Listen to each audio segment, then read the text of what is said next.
Bom dia ou boa tarde, queridos irmãos. Aqui é Jorge Campos. Num sermão que dei há umas semanas atrás, eu descrevi uma série de eventos proféticos antes da vinda de Cristo. Eu intitulei esse sermão A Boa Nova da Vinda de Cristo. Nós sabemos que vários eventos tristes, catástrofes, desastres, digamos assim, temporais, não só climáticos, mas temporais ou tempestades, digamos assim, políticos e das sociedades. Vai haver muitos desastres, muita tristeza. Mas a nossa única boa nova, queridos irmãos, é a vinda de Jesus Cristo. Queridos irmãos, choramos e angustiamos pelos dias à nossa frente, porque não vão ser dias simples, fáceis, vão ser dias difíceis. Mas precisamos nos agarrar à esperança da boa nova da vinda de Cristo para sobrevivermos e continuarmos a vencer até ao fim. Hoje, no entanto, quero falar acerca dos eventos da segunda vinda de Cristo em diante, até ao novo céu e à nova terra. Está claro, vai haver muitos eventos, mas eu quero sublinhar alguns desses eventos importantes. E esses eventos importantes são, digamos assim, marcadas a nós pelos dias santos do 7º mês do plano que revelam o plano de salvação de Deus. Então vejam comigo, se faz favor, no Apocalipse capítulo 21. Apocalipse capítulo 21. E aí, ao fim, vemos que vai haver, ao fim disto tudo, ao fim desta vinda de Cristo e dos acontecimentos de que vamos falar hoje, vai haver depois um novo céu e uma nova terra.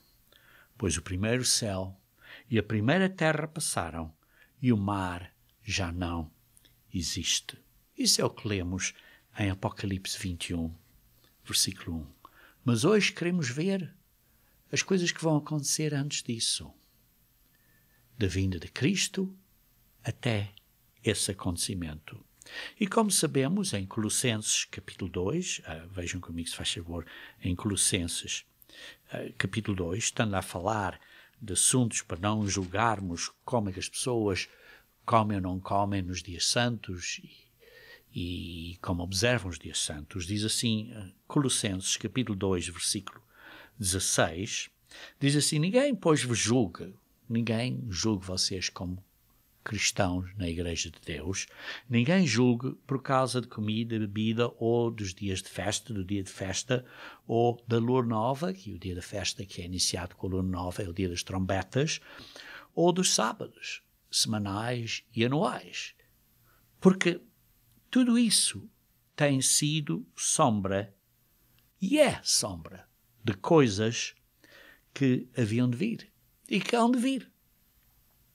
Porém, o corpo, como diz aqui,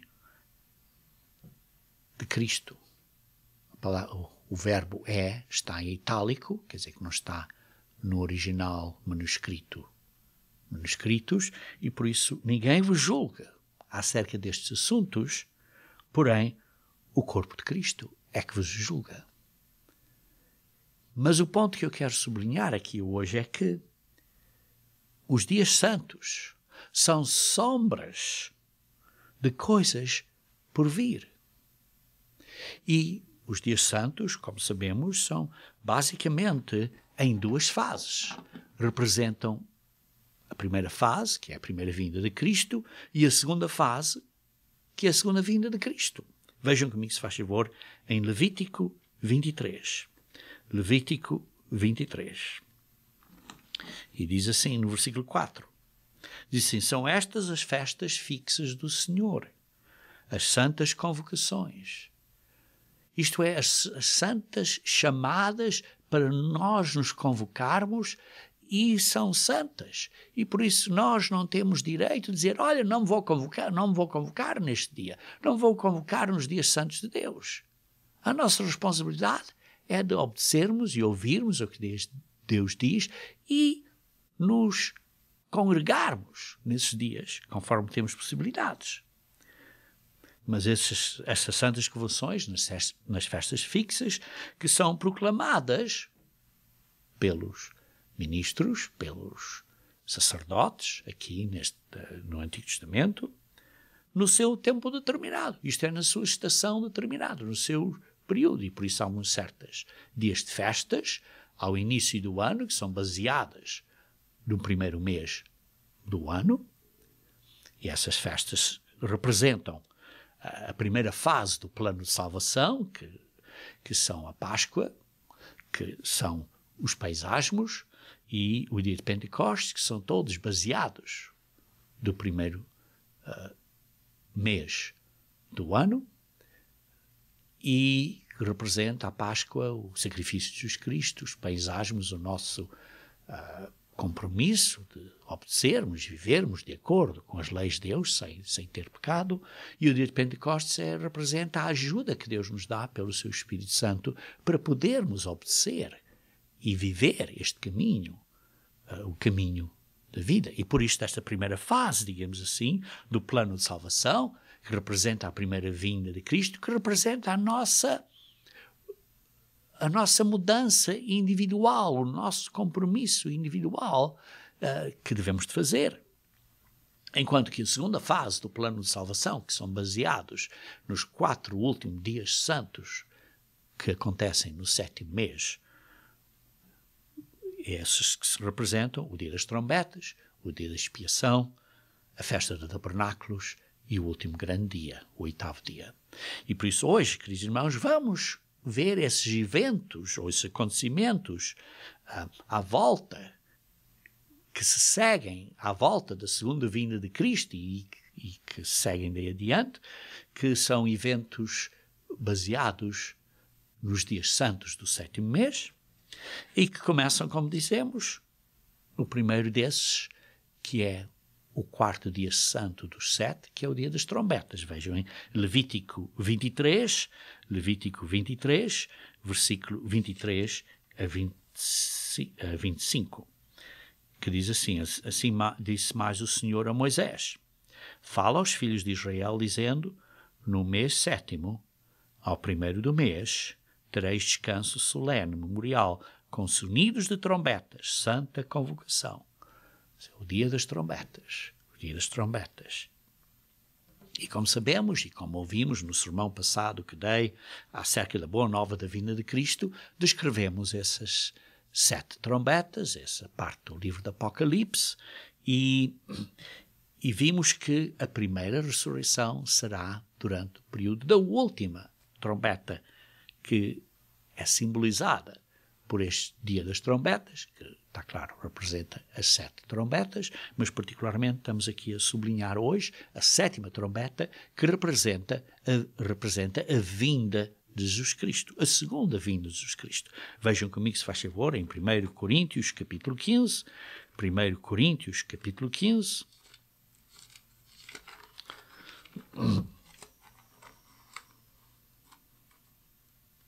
Primeiro Coríntios, capítulo 15, versículo 51. Eis que vos digo, o mistério, nem todos dormiremos, nem todos vamos morrer, mas todos seremos transformados. Mas transformados seremos todos. Isto é, aqueles que estão vivos, que são verdadeiros cristãos, durante a vinda de Cristo. Esses não vão morrer, mas vão ser transformados. Eis, continuando a ler. No momento, num abrir e fechar de olhos, ao ressoar da última trombeta. Ao ressoar da última trombeta. São 7 trombetas. Quando a última trombeta tocar ou soar, os mortos ressuscitarão, incorruptíveis, e nós seremos transformados.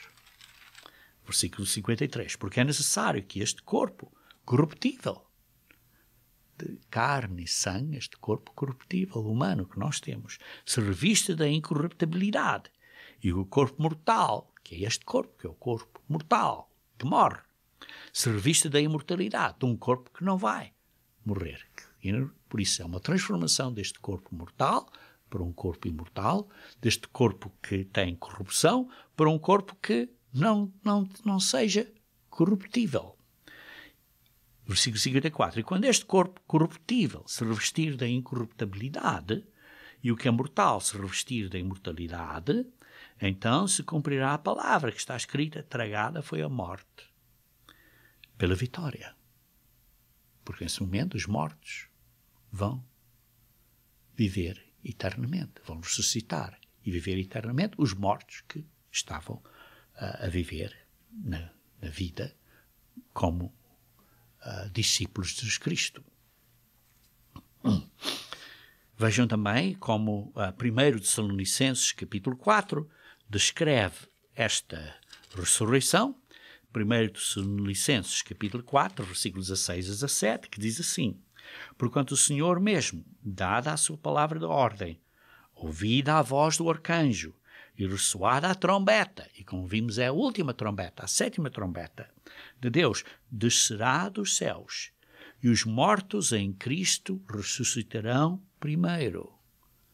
Os mortos têm vivido uma vida em Cristo, e que, sim, viveram uma vida em Cristo e depois morreram ao fim desse período, que venceram até ao fim, ressuscitarão primeiro. Depois nós, os que ainda estão vivos, que limos anteriormente, que vamos ser transformados. Nós, os vivos, os que ficarmos, seremos arrebatados, seremos levantados com aqueles que são ressuscitados, seremos arrebatados juntamente com eles entre as nuvens, para encontrarmos o Senhor Jesus Cristo nos ares. E daí adiante estaremos para sempre com Ele. Vamos estar sempre com Ele. Consolai-vos, pois, uns com os outros com estas palavras, que depois da segunda ressurreição vamos estar eternamente com Jesus Cristo. É como a esposa está sempre com o homem. Sim, não é todo momento e todo segundo, mas estão sempre a trabalhar conjuntos como uma unidade. Mas o que vimos aqui é que os mortos ressuscitarão primeiro e depois nós, os que estamos vivos, seremos juntos com eles, levados às nuvens para nos juntarmos com Cristo. E daí em diante vamos reinar para sempre. E aí, como vem também no Apocalipse capítulo 10, Apocalipse capítulo 10, leiam comigo se faz favor, Apocalipse capítulo 10, versículo 7. Apocalipse 10, versículo 7, que diz assim: mas nos dias da voz do 7º anjo, quando ele estiver a tocar a trombeta, isto é, a 7ª trombeta, os dias da 7ª trombeta, como lemos, da última trombeta, cumprir-se-á então o mistério de Deus. Qual é o mistério de Deus? O mistério de Deus que ele tem guardado é que os homens, pessoas como você e eu, seres humanos, corruptíveis, mortais, vamos ser transformados e vamos nascer como filhos e filhas de Deus. Na família de Deus. Isso é o mistério de Deus. Segundo ele anunciou aos seus servos, os profetas. Leiam comigo, se faz favor, por exemplo, Romanos, capítulo 8, versículo 19. Romanos 8, versículo 19.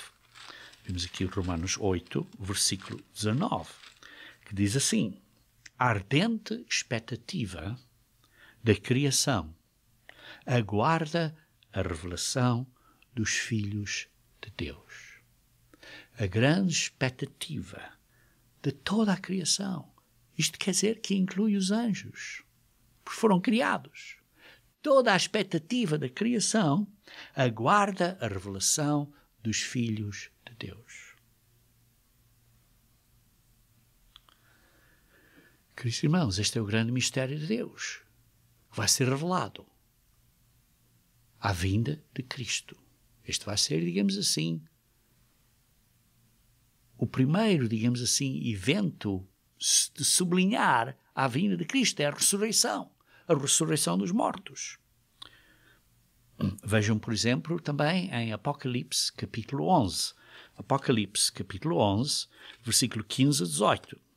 Apocalipse, capítulo 11, versículo 15 a 18. E diz assim: o sétimo anjo tocou a trombeta, isto é a última trombeta, quando é a ressurreição, a última trombeta. Diz que o sétimo anjo tocou a trombeta e houve no céu grandes vozes dizendo: o reino do mundo, o reino deste mundo, se tornou de nosso Senhor e do seu Cristo. E ele reinará pelos séculos dos séculos. E os 24 anciões que se encontravam sentados no seu trono, diante de Deus, isto eram seres angélicos que estão à volta do trono de Deus. Quando isto aconteceu, prostraram-se sobre o seu rosto e adoraram a Deus, dizendo: graças te damos, Senhor Deus Todo-Poderoso, que és e que eras, porque assumiste o teu grande poder. Porque finalmente estás a usar o teu grande poder. E passaste a reinar. E Jesus Cristo então vai começar a reinar na terra. Na verdade, as nações se enfureceram. As nações vão estar furiosas para lutar contra Cristo. Chegou, porém, a ira do Senhor e o tempo determinado. Para quê? Aqui estão 3 coisas. Primeiro, para serem julgados os mortos. Isto é, os mortos vão ser julgados, vão ser ressuscitados, a primeira ressurreição, o julgamento dos mortos. Segundo, para se dar o galardão aos teus servos, os profetas, aos santos e aos que temem o teu nome, tanto os pequenos como os grandes. Segundo, dar o galardão, a recompensa. Sim, a ressurreição vai ser dar a vida a ele, aos santos, aos que viveram em Cristo. Isso é um dom gratuito da vida eterna, mas depois há um galardão acima disso, além disso, um galardão de acordo com as nossas obras. E em terceiro ponto, vai ser o tempo para destruires os que destroem a terra. Destruírem estes reis, estas pessoas que estão a fazer atos criminosos para destruírem a terra. Queridos irmãos, este é o significado do dia das trombetas, da vinda de Cristo, a ressurreição. Os homens são transformados da incorrupção, da corrupção para a incorrupção, da morte para a vida eterna. E, queridos irmãos, depois temos o dia santo seguinte, que é o dia da expiação. Vejamos então em Levíticos 23. Levíticos 23, versículo 27 a 32. Levíticos 23, versículos 27 a 32, diz assim: mas aos 10 deste mês sétimo, este é o sétimo mês que tem estes dias santos do sétimo mês, estes 4 dias santos finais, que é o dia das trombetas, o dia de expiação, a festa de tabernáculos e o último grande dia. Agora vemos aqui depois das trombetas temos o dia de expiação aqui, que é este quinta festa do plano de salvação. Sim, porque há 7 festas no plano de Deus, como leem aqui em Levíticos. A Páscoa, primeira. Segunda festa, os dias de pães asmos. Terceira festa, o dia de Pentecostes. Esses 3 acontecem ao início do ano. Representam-se simbolizados pela primeira vinda de Cristo, a salvação individual. Depois temos os outros, esses eram 3, os outros 4, um total de 7. Os outros 4, que agora são no 7º mês, a segunda vinda de Cristo, que representam a salvação do mundo inteiro, porque os santos são ressuscitados. Isto é o dia das trombetas, simbolizado pelo dia das trombetas, e depois temos o dia de expiação, a festa de tabernáculos e o 8º dia. Então vamos ver agora o dia de expiação, que é destes 7, é o quinto dia, a quinta festa, o dia de expiação. E continuando a ler aqui, estávamos a ler no versículo 27, tereis santa convocação, afligireis a vossa alma, que entendemos bem que significa que é um dia de jejum, de beber e comer por 24 horas, afligireis a vossa alma, trareis oferta queimada ao Senhor. Nesse mesmo dia nenhuma obra fareis, porque é dia de expiação, para fazer expiação por vós, perante o Senhor vosso Deus, porque toda a alma que nesse dia se não afligir, será eliminada do seu povo. Quem nesse dia fizer alguma obra, a esse eu destruirei do meio do seu povo. Nenhuma obra fareis. É estatuto perpétuo pelas vossas gerações em todas as vossas moradas. Sábado de descanso solene vos será. Então afligireis a vossa alma ao 9 do mês, isto é, ao fim do dia 9 do mês, do pôr do sol do 9 do mês, ao 9 do mês, de uma tarde à outra, de um pôr do sol ao outro, do pôr do sol ao fim do dia 9, isto é, o início do dia 10, até ao pôr do sol do dia 10, isto é, ao fim do dia 10, é por esse dia, de pôr do sol a pôr do sol. Ou que assim de tarde a outra tarde, celebrareis o vosso sábado, porque Deus conta os dias de pôr do sol a pôr do sol. E por isso é um dia de expiação, em que é uma expiação do mundo inteiro, e que representa o período em que Satanás vai ser removido. Satanás vai ser removido. Vejam, por exemplo, aqui em Apocalipse capítulo 20. Apocalipse capítulo 20. Vejam comigo, se faz favor. Apocalipse capítulo 20. Versículo 1 a 3. Apocalipse 20, versículo 1 a 3. Diz assim: Então vi descer do céu um anjo, tinha na mão a chave do abismo e uma grande corrente. Ele segurou o dragão, a antiga serpente, que é o diabo, Satanás, e o prendeu por 1000 anos. O dia de expiação representa aquele dia em que Satanás vai ser imprisionado por 1000 anos. E lançou-o no abismo, fechou e pôs selo sobre ele, para que não mais enganasse as nações, até se completarem os 1000 anos, o milénio. Depois disso é necessário que seja solto por pouco tempo. Então, é dia de expiação, é o período em que representa, em que Satanás é removido do mundo. O grande enganador é removido do mundo. Vejam Apocalipse capítulo 12. Apocalipse capítulo 12, versículo 9. Foi expulso o grande dragão, a antiga serpente, que se chama o diabo, o sedutor de todo o mundo,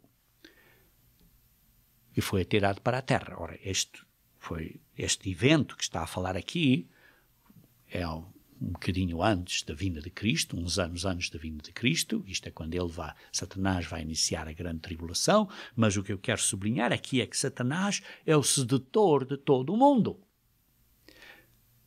É aquele que engana todo o mundo. Ele, à vinda de Cristo, quando Cristo vier, simbolizado pelo dia das trombetas, ele vai ser posto na prisão, digamos assim, imprisionado por um milénio, por um anjo de mão forte. E não vai enganar mais as nações. Não vai iludir mais as nações. Não vai seduzir ninguém mais. Vão ser imprisionados. Vejam, por exemplo, em Levítico capítulo 16. Levítico capítulo 16. Levítico capítulo 16. Aqui é a história dos 2 bodes. Aqui vemos, por exemplo, no versículo 8, que diz assim: lançará sorte sobre os 2 bodes, uma sorte para o Senhor e a outra para o bode emissário, ou Azazel, como está no hebraico. O Azazel, para o diabo. E, queridos irmãos, vê-se aqui que Satanás, que é representado por um bode, e vemos aqui nesta representação aqui de Levíticos 16, que o primeiro bode vai ser imolado, que representa Jesus Cristo, simboliza o cordeiro que foi matado ou sacrificado durante a Páscoa, que representa Jesus Cristo, mas aqui este bode simboliza esse acto, e o outro bode simboliza Satanás. E como lemos aqui, esse bode então vai ser posto numa prisão. Diz assim, por exemplo, diz assim no versículo 20 de Levíticos 16, havendo depois acabado de fazer expiação pelo santuário, pela tenda da congregação e pelo altar, então fará chegar o bode vivo, Azazel. E então vai pôr as mãos sobre ele, okay? E diz assim, e ele vai enviá-lo, diz assim ao fim do versículo 21, para o deserto, pela mão de um homem à disposição para isso. Como lemos no Apocalipse 20, isto é um anjo que vai pôr Satanás na prisão.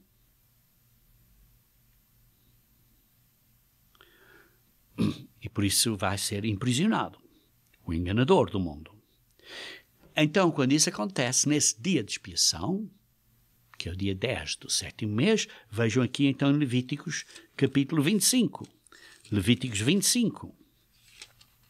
Que diz assim no versículo 8 a 10, diz assim,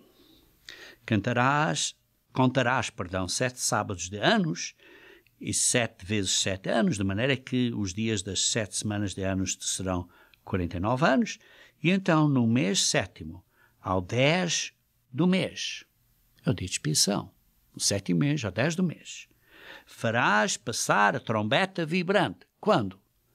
No 50º ano. Isto é, no ano do jubileu. Quando? No dia de expiação. No ano de jubileu, no dia de expiação. Fareis passar a trombeta por toda a vossa terra, e santificareis o ano 50º, e proclamareis liberdade na terra a todos os seus moradores. Ano de jubileu vos será, e tornareis cada um à sua posição, e cada um à sua família. Cada um à sua posição, e cada um à sua família. E, queridos irmãos, vai ser um dia de grande alegria, de jubileu, em que vão declarar liberdade.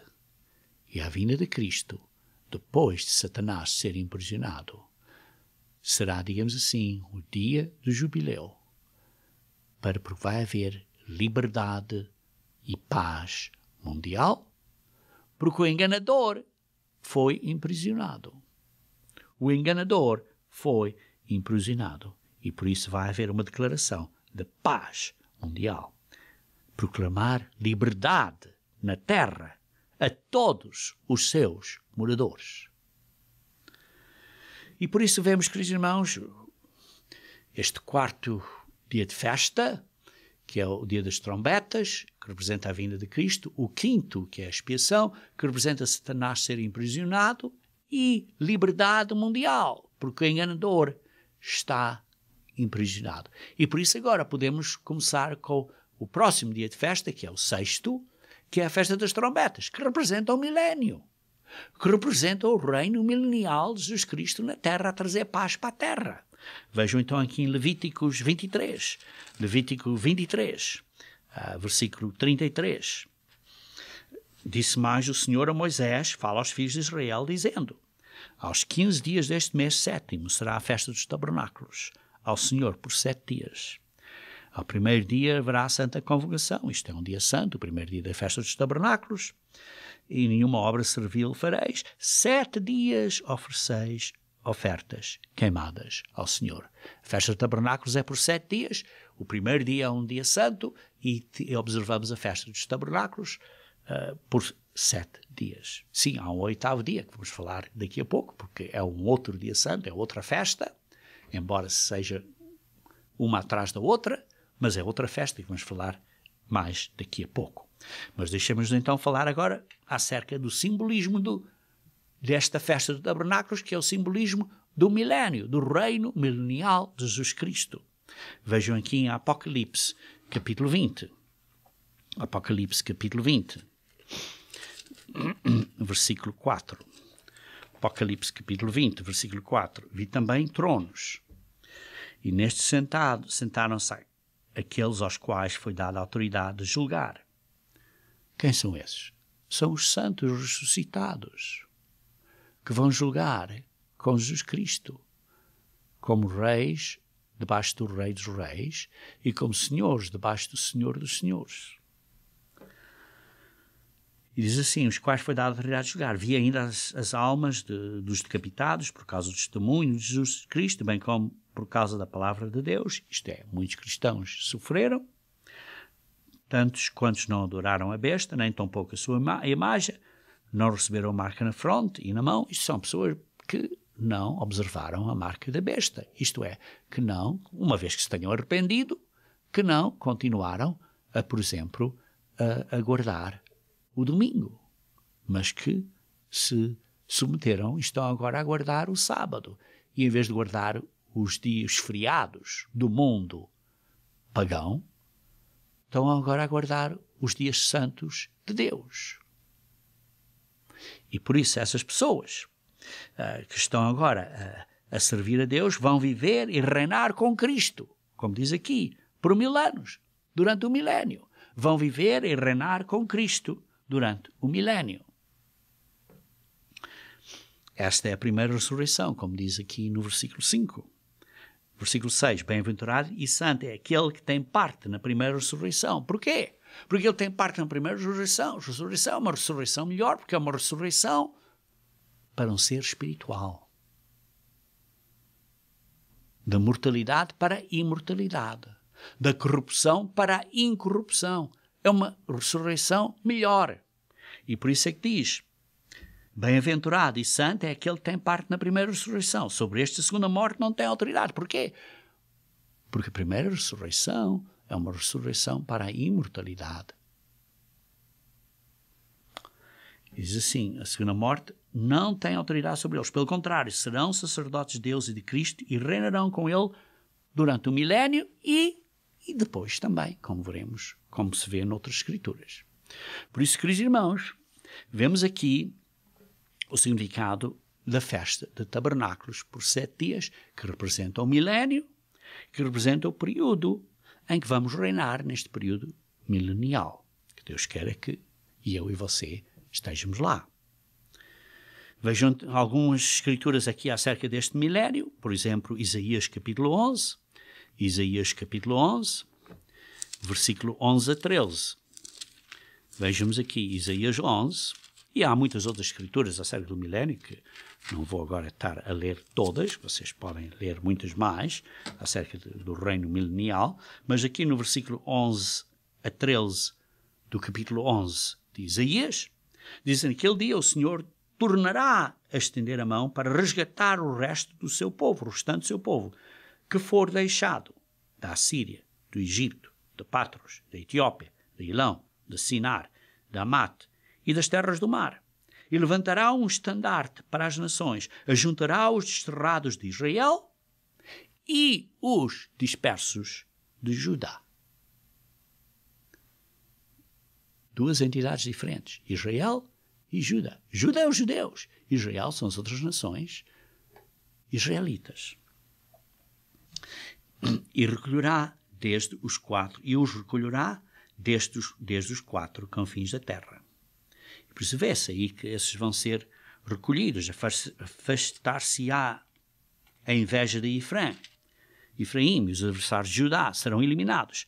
Efraim não invejará a Judá, e Judá não oprimirá a Efraim. Quer dizer que estes irmãos que estavam um contra o outro vão deixar de estar a ter inveja um do outro ou coisa assim, vão estar unidos. vão estar unidos. Veja também esta união destes dois grupos de nações, Israel e Judá, em Ezequiel 37, a começar do versículo 15. Ezequiel 37, a começar do versículo 15. Ezequiel 37, a começar do versículo 15. Vem a minha palavra do Senhor, dizendo: Tu, pois, ó filho do homem, toma um pedaço de madeira e escreve nele para Judá e para os filhos de Israel, seus companheiros. E depois escreve, noutro pedaço de madeira, escreve nele para José, pedaço de madeira de Efraim, e para toda a casa de Israel, seus companheiros. Que Judá, seus companheiros, era Judá, Benjamim e Levi. E depois tinha os outros, que eram os filhos de Israel, que era Efraim, Manassés, Zebulã e as outras nações todas, as outras nações todas. E diz assim: junta-os um ao outro. Junta-os errado. Torna um ao outro. E faz deles um só pedaço. Errado, um só. Para que se tornem apenas um. Para que se tornem um. Estas duas nações, estes dois grupos de nações, se juntam para ser só uma nação. Errado. Para serem um. Continuando a ler, por exemplo, no versículo 26. Farei com eles esta aliança de paz. Será aliança perpétua. Estabelecê-los-ei e os multiplicarei. E porei o meu santuário no meio deles para sempre. O meu tabernáculo estará com eles e eu serei o seu Deus. E eles serão o meu povo. Estes dois grupos de nações, Israel e Judá, se vão unir, vão ser como só um, e Deus vai viver com eles. Sim, é Jesus Cristo, à sua segunda vinda, vai viver com eles. Estas nações que vão se reunir, nações físicas, que se vão reunir durante o reino milenial. E por isso nós, os ressuscitados, vamos reinar com Jesus Cristo, os seres físicos destas nações.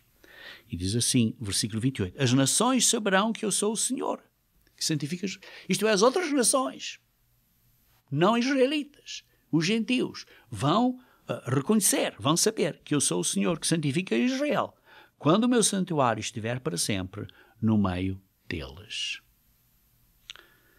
Vejam também em Zacarias capítulo 8. Vejam também em Zacarias capítulo 8. Começando a ler no versículo 1. Zacarias 8, versículo 1. Diz assim: veio a mim a palavra do Senhor dos Exércitos, dizendo: assim diz o Senhor dos Exércitos. Tenho grandes zelos de Sião e com grande indignação tenho zelos dela. Assim diz o Senhor: voltarei para Sião. Jesus Cristo é que diz: voltarei para Sião. E habitarei no meio de Jerusalém. Jerusalém chamar-se-á cidade fiel. Hoje em dia Jerusalém não é uma cidade fiel. Não é uma cidade de paz. E o monte do Senhor dos Exércitos, o Monte Santo. Assim diz o Senhor dos Exércitos: ainda nas praças de Jerusalém sentar-se-ão velhos e velhas, levando cada um na mão o seu arrimo, o seu bordão, por causa da sua muita idade. As praças da cidade se encherão de meninos e meninas. Queridos irmãos, estamos a falar aqui de seres humanos físicos, que nelas brincarão. Assim diz o Senhor dos Exércitos: se isto for maravilhoso aos olhos dos restantes deste povo naqueles dias, será também maravilhoso aos meus olhos? Está claro que sim. Deus está ansioso por esse dia. Versículo 7. Assim diz o Senhor dos Exércitos: eis que salvarei o meu povo, tirando da terra do Oriente e da terra do Ocidente, e os trarei. Deus vai ser fiel, vai trazer estas nações para Jerusalém, e estas duas nações, o Israel e Judá, vão se unir como lemos, e vão ser restauradas como uma nação. E diz assim, habitarão em Jerusalém, versículo 8, eles serão o meu povo e eu serei o seu Deus, em verdade e em justiça. Assim diz o Senhor dos Exércitos. Queridos irmãos, esta é a vinda de Cristo. E veja, por exemplo, no versículo 12 aqui. Porque haverá sementeira de paz.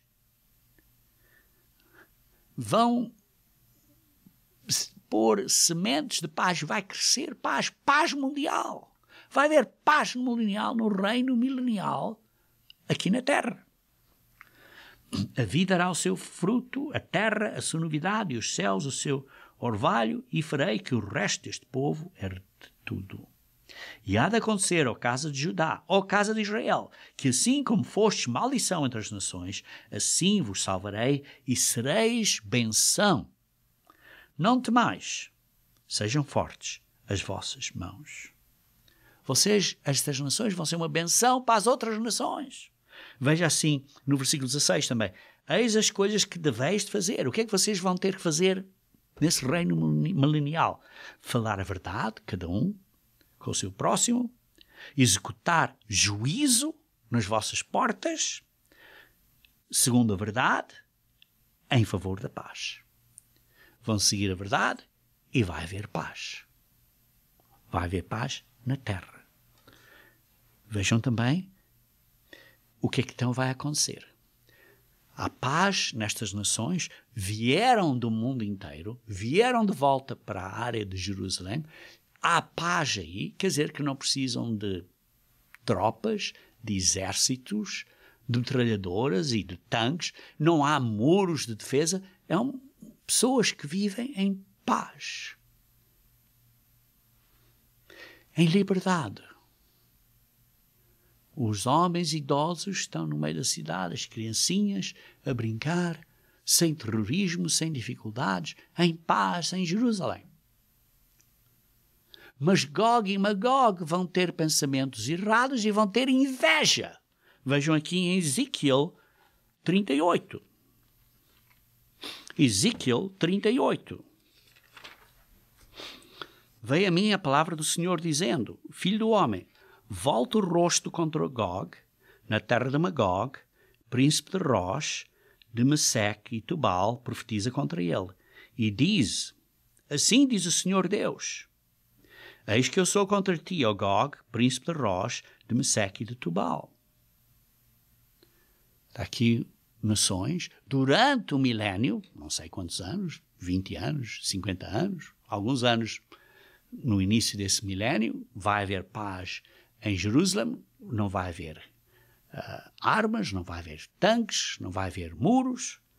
Estão a viver em paz. Veja aqui, por exemplo, no versículo 10. Assim diz o Senhor Deus: naquele dia terás imaginações no teu coração e conceberás mau desígnio. Isto é Gog e Magog. E dirás: subirei contra a terra das aldeias sem muros. Sim, porque Jerusalém está agora a viver ao início do milénio, com Cristo a reinar, e há paz, e não tem muros, não tem defesas, não tem tanques de defesa, não tem exército. Virei contra os que estão em repouso, que vivem seguros, que habitam todos sem muros e não têm ferrolhos nem portas. Mas que mundo de liberdade e de paz. E então esses vão querer atacar para tomar o despojo, isso tudo. Veja então no versículo 15. Diz assim: virás, pois, do teu lugar dos lados do norte, tu e muitos povos contigo, montados todos a cavalo, grande multidão e poderoso exército para atacar esta nação em paz durante o reino milenial, talvez alguns anos para dentro do reino milenial, não sabemos quantos, 20, 30, 50, não sabemos, e vão atacar. Versículo 16: e subirás contra o meu povo de Israel como nuvem, para cobrir a terra como uma nuvem. Isto vai ser multidões de pessoas. Nos últimos dias hei de trazer-te contra a minha terra, para que as nações me conheçam a mim, quando eu tiver vindicado a santidade em ti, ó Gog, perante elas. Porque Deus os vai castigar Gog e Magog, vai castigá-los com muita força e todo mundo vai reconhecer que Deus é que fez isto. Todas as nações, todos os gentios vão reconhecer que Deus protegeu Israel e Judá, este povo em paz, sem muros. Milagrosamente Deus vai intervir. Vejam aqui, por exemplo, em Ezequiel 39, versículo 3 a 6, diz assim: tirarei o teu arco da tua mão esquerda e farei cair as tuas flechas da tua mão direita. Está a falar aqui deste povo de Gog e Magog. Continuando a ler no versículo 4. Diz assim: nos montes de Israel cairás tu e todas as tuas tropas e os povos que estão contigo. A toda a espécie de aves de rapina e aos animais do campo eu te darei para que te devorem. Deus, milagrosamente, não sabemos como, vai destruir estas nações invasoras. Então os animais de rapina vêm aí para comer estes mortos, para que te devorem. Cairás em campo aberto, porque eu falei, diz o Senhor Deus. Jesus Cristo vai intervir e estes vão todos morrer, diz o Senhor Deus. O Pai e o Filho vão agir em conjunto, porque são um, em ação, em pensamento, e vão destruir este povo que está a atacar a eles. Continuando a ler no versículo 21, vejam, por exemplo. Estou a ler agora no capítulo 39, versículo 21, diz assim: manifestarei a minha glória entre as nações, e todas as nações verão o meu juízo, que eu tiver executado, e a minha mão que sobre elas tiver descarregado. Vejam também no versículo 28. Saberão que eu sou o Senhor seu Deus, quando virem que eu os fiz ir para o cativeiro entre as nações e os tornei a juntar para voltarem à sua terra, e que lá não deixarei a nenhum deles. Os povos vão reconhecer que foi Deus que trouxe as nações de Israel e Judá do cativeiro, depois da vinda de Cristo. Os pôs ali naquela terra em paz. E quando tentaram atacar a eles, esses atacantes vão ser destruídos. E todo o mundo vai reconhecer o poder e a ação de Deus. E por isso, continuará isso por um milénio. Um milénio de paz que vai expandir essa paz para o mundo inteiro, para que haja uma paz não só na área de Israel, onde vai iniciar, mas depois vai se espalhar pelo mundo inteiro, como se, por exemplo, você olha para uma pedra que cai na água e depois faz estes círculos e vai aumentando.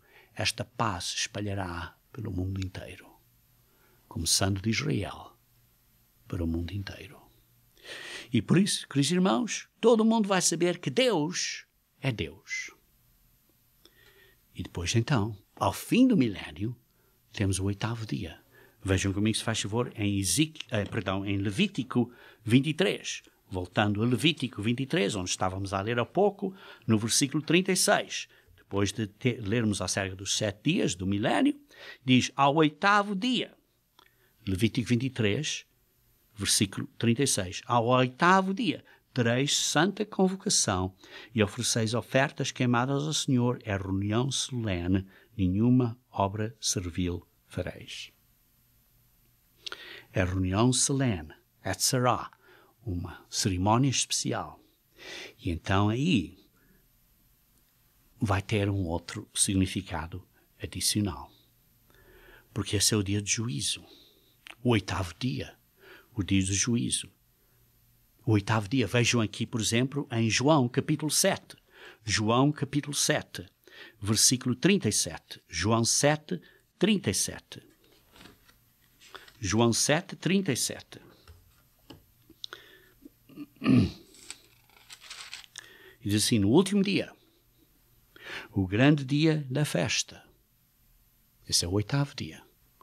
Levantou-se Jesus e exclamou: se alguém tem sede, venha a mim e beba. Quem crer em mim, quando diz a Escritura, do seu interior fluirão rios de água viva. venham a mim, têm sede. Durante o 8º dia, o dia desse juízo, as pessoas do mundo vão ter acesso ao Espírito Santo de Deus, que é a água viva, que vai sair deles. Porque diz que venham a mim e bebam. Venham a mim e bebam o quê? A água viva, que é o Espírito Santo de Deus. Como é que isso vai acontecer? É porque vai haver uma segunda ressurreição.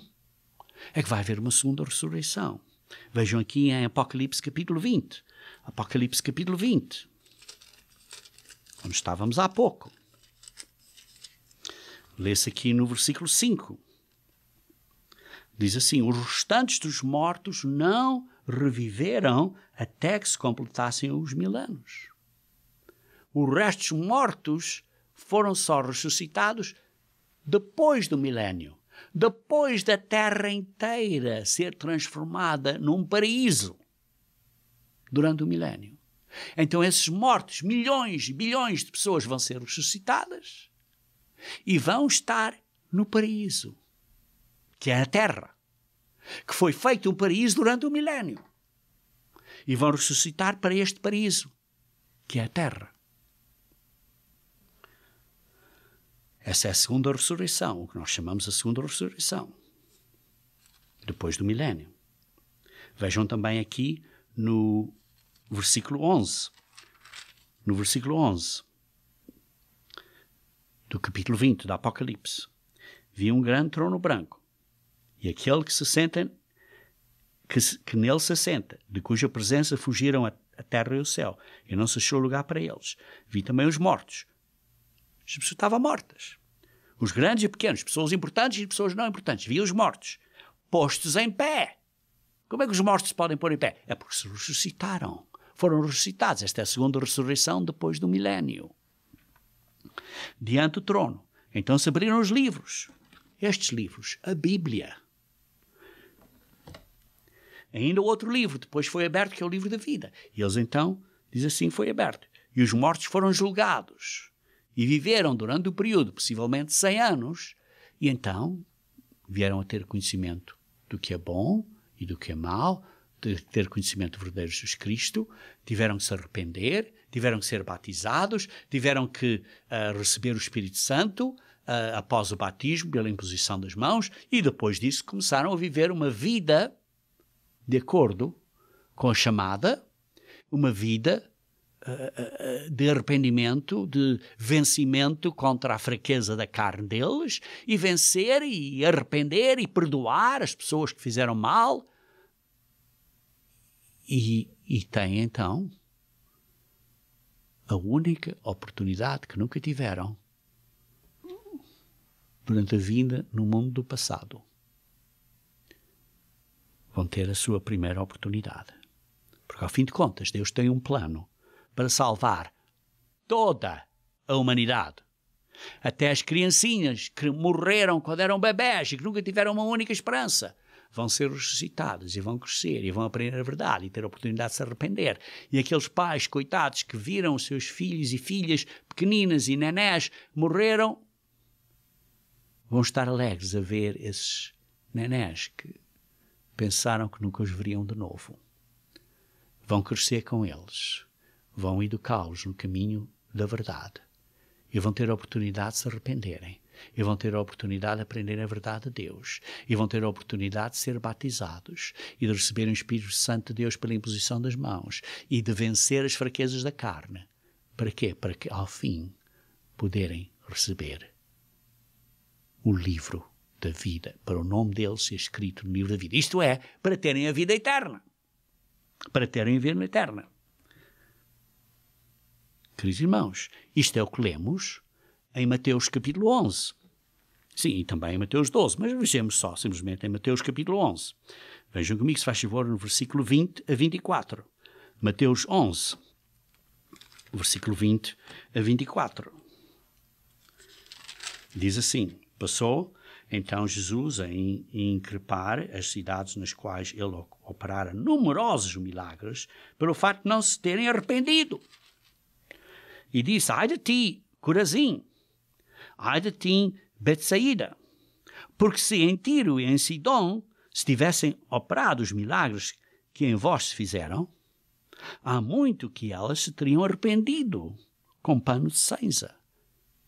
Mas essas nações nunca tiveram essa oportunidade. Vão ser ressuscitados nesta segunda ressurreição, depois do milénio, para terem essa oportunidade que nunca tiveram. Nunca tiveram. É a primeira oportunidade deles. Sim, a segunda vida, mas a primeira oportunidade. E contudo vos digo, no dia do juízo, haverá menos rigor para Tiro e Sidom do que para vós outros. Por vocês, judeus que estão a viver aqui comigo, Jesus Cristo, vai haver menos rigor para vocês. Vai haver menos rigor para Tiro e Sidom do que para vocês. Versículo 23. E tu, Cafarnaum, elevar-te-ás porventura até ao céu? Descerás até ao inferno, ao Hades, à sepultura? Porque se em Sodoma se tivessem operado os milagres que em ti se fizeram, teria ela permanecido até ao dia 2. Digo-vos, porém, que menos rigor haverá no dia de juízo para com a terra de Sodoma do que para contigo. E a mesma coisa diz em Mateus capítulo 12, acerca da rainha de Siba e outros. Queridos irmãos, o que está a falar aqui é daquela profecia de Ezequiel 37. Vejam comigo se faz favor. Ezequiel 37. Ezequiel 37, que é o vale dos ossos ressequidos. Ezequiel 37, se faz favor. Ezequiel 37 diz assim: veio sobre mim a mão do Senhor, e ele me levou pelo Espírito do Senhor e me deixou no meio de um vale que estava cheio de ossos. Ele me fez andar ao redor deles. Eram muito numerosos na superfície do vale e estavam sequíssimos. Quer dizer que já tinham morrido há muitos anos. Então me perguntou o filho do homem: acaso poderão reviver estes ossos? E eu disse: Senhor Deus, tu sabes. Eu não sei. Então disse-me no versículo 4: profetiza a estes ossos e diz-lhes: ossos secos, ouvi a palavra do Senhor. Assim diz o Senhor Deus a estes ossos: eis que farei entrar o Espírito em vós e vivereis. Isto é o Espírito do homem no homem. Para viverem uma vida física, vão ser ressuscitados uma vida física, como lemos em Mateus 11 e como lemos em Apocalipse 20. E vão ser julgados pelos livros, estes livros, a Bíblia. Vejam também um bocadinho mais adiante no versículo 10 de Ezequiel 37. Profetizei como ele me ordenara e o Espírito entrou neles, isto é o Espírito do homem no homem, e viveram e se puseram em pé. Um exército sobremodo numeroso. Bilhões de pessoas. Bilhões de pessoas. Então vejam um bocadinho mais adiante no versículo 12. Portanto profetiza e diz-lhes: assim diz o Senhor Deus: eis que abrirei a vossa sepultura. Isto é, eu vos ressuscitarei. E vos farei sair da morte, ó povo meu, e os trarei à terra de Judá. Está claro, está a falar aqui dos judeus, mas como vimos em Mateus 11, também aos outros gentios fará a mesma coisa. Sabereis que eu sou o Senhor. Vais ter conhecimento que Deus é Deus. Vais conhecer a verdade. Vais conhecer quem é o verdadeiro Cristo, que nunca vieste a conhecer verdadeiramente. Quando eu abrir a vossa sepultura e vos fizer sair dela, ó povo meu. E quando sabem quem é Jesus Cristo, vão se arrepender, porque isto vai ser ensinado a eles, e quando se arrependem, vão ser batizados em nome de Jesus Cristo para a remissão dos seus pecados, e então depois disso vão ter que viver uma vida nova de arrependimento com a ajuda do Espírito Santo de Deus. Porquê? Porque vão receber o Espírito Santo de Deus pela imposição das mãos. Por isso é que diz, versículo 14, porém em vós o meu Espírito, o Espírito Santo de Deus, e vivereis. Bom, porque já estavam vivos quando foram ressuscitados. Quando diz vivereis é porque vocês vão vencer e depois de vencerem vão ser transformados para seres espirituais para terem uma vida eterna. Isto é, então vão viver, de facto, viver eternamente. Então sabereis que eu, o Senhor, disse isto e o fiz, diz o Senhor. Vereis que isto é o que vai acontecer. Queridos irmãos, por isso, vemos este plano de salvação dos dias santos. O 8º dia, que é este dia de juízo, que é este dia em que estas pessoas vão ser ressuscitadas e vão ter a oportunidade de se arrepender. Aqui está o grande plano de salvação de Deus. Vejam em 2 Pedro, capítulo 3. 2 Pedro, capítulo 3, versículo 7. Ora, os céus que agora existem, a terra, pela mesma palavra, têm sido entesourados para o fogo, porque ao fim deste dia de juízo, aqueles que se não arrependeram, isto tudo vai ser queimado. Vai ser o período da segunda morte. Vai ser queimado, vão ser atirados neste lago de fogo, vai ser toda a terra, vai ser um lago de fogo, estando reservado para o dia de juízo, a destruição dos homens ímpios. Há todavia uma coisa, amados, que não devem esquecer, que para o Senhor, para Deus, um dia é como 1000 anos e 1000 anos como um dia. Por isso tenham paciência, embora possa demorar tempo. Para Deus, um dia é como 1000 anos, ou 1000 anos é como um dia. Para Deus, Ele tem paciência. Mas não retarda, diz no versículo 9, o Senhor a sua promessa, como alguns a julgam demorada. Pelo contrário, Ele é longânimo para convosco, não querendo que nenhum homem pereça. O que é que Ele quer então? Ele quer que todos cheguem ao arrependimento. Deus nos dá tempo. Temos tempo para arrepender. A questão é, estamos a arrepender-nos? Estamos a arrepender-nos? Virá, entretanto, como ladrão o dia do Senhor, no qual os céus passarão como um estrepitoso estrondo. Este período vai acontecer, em que estas atividades todas, estes eventos todos, desde a segunda vinda de Cristo adiante, vão acontecer. E ao fim disto tudo, diz assim, virá, entretanto, como um ladrão este dia, no qual os céus passarão com um estrepitoso estrondo e os elementos se desfarão abrasados. Também a terra e as obras que nela existem serão atingidas. Visto que todas essas coisas vão ser assim desfeitas, deveis ser tais como os que vivem em santo procedimento e piedade, esperando e apressando a vinda do dia de Deus, por causa do qual os céus incendiados serão desfeitos e os elementos abrasados se derreterão. Nós, porém, segundo a sua promessa, esperamos novos céu e nova terra, nos quais habita justiça.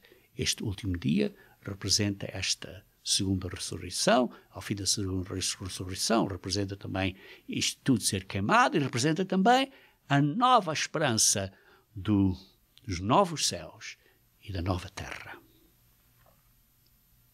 Isto tudo é representado pelos maravilhosos dias santos que representam, que simbolizam o plano de salvação de Deus. Os dias santos, por isso, nos revelam este plano. E por isso, queridos irmãos, temos uma boa esperança. Temos uma boa esperança. Temos que nos manter fiéis até ao fim. Vejam comigo, se faz favor, em Romanos capítulo 8. Romanos capítulo 8. Romanos capítulo 8. Versículo 16 a 25. Romanos 8, versículo 16 a 25. Diz assim, o próprio Espírito testifica com o nosso Espírito. O próprio Espírito de Deus testifica com o nosso Espírito, o Espírito do homem no homem, que somos filhos de Deus.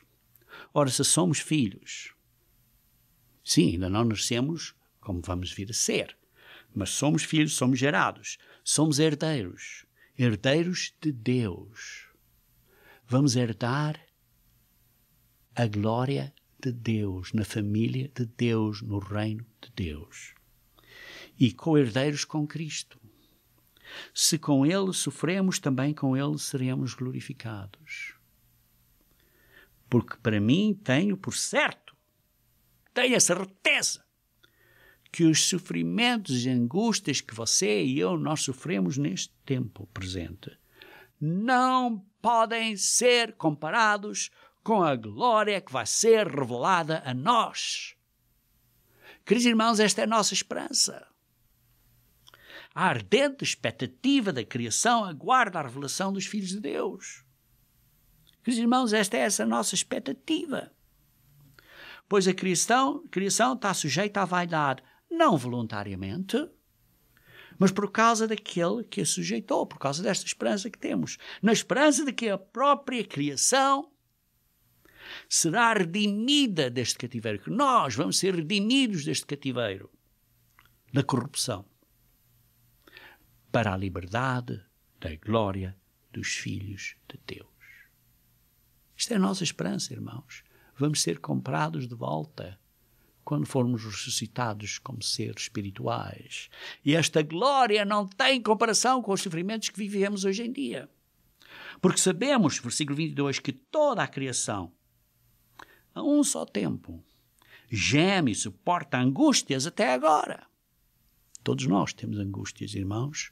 Todos nós temos dificuldades neste mundo. E não somente ela, mas também nós que temos as primícias do Espírito. Sim, não só a criação, mas nós, membros da Igreja de Deus, que temos as primícias, os primeiros frutos, digamos assim, de Deus. Igualmente, gememos em nosso íntimo, cá por dentro, aguardando a filiação. É quando vamos ser verdadeiramente transformados em filhos e filhas de Deus. A filiação, a redenção do nosso corpo. Porque na esperança fomos salvos. Ora, a esperança que se vê não é esperança. Pois o que alguém vê, como o espera. Sim, mas nós não vemos. Mas o que esperamos, o que não vemos, com paciência o aguardamos. Com paciência o aguardamos. Por isso, em 2 Pedro, como lemos há pouco, estávamos a ler há pouco, capítulo 3, conclui da seguinte maneira. Vós, no versículo 17, vós, pois, amados, prevenidos como estáis de antemão, acautelai-vos. Não suceda que, arrastados pelo erro destes insubordinados, deste mundo, deste mundão, das influências que temos à nossa volta, para não sermos afetados, para não sermos arrastados com este mundo, para as fraquezas do mundo, queridos irmãos. Por favor, por gentileza. Está a dizer, acautelai-vos, para que não suceda que, arrastados pelo erro destes insubordinados, vocês descaiam da vossa própria firmeza. Não descaiam, mantenham-se fiéis até ao fim. Versículo 18. Antes, em vez disso, continuem crescendo. Queridos irmãos, esta é a nossa parte, é a nossa responsabilidade, o que temos que fazer agora, conhecendo que os planos, os dias de santos têm este maravilhoso simbolismo dos planos de salvação, são sombras deste plano maravilhoso. Reconhecendo isso, queridos irmãos, reconhecendo que então a nossa parte é, pura e simplesmente, crescer na graça e no conhecimento de nosso Senhor e Salvador Jesus Cristo. A Ele, Jesus Cristo, seja a glória, tanto agora como no dia eterno. Amém.